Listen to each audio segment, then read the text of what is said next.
Jesus and the Samaritan woman. Jesus sat by a well, tired from his journey.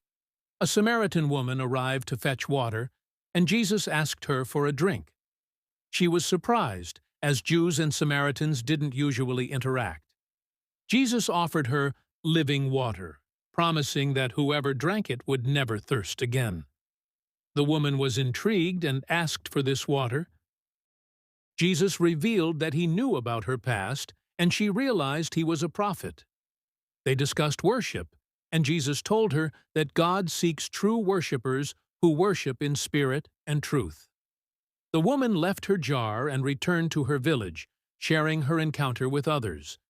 Many Samaritans believed in Jesus because of her testimony. They invited him to stay, and he spent 2 days teaching them. Many more believed, saying, "We know that this man truly is the Savior of the world."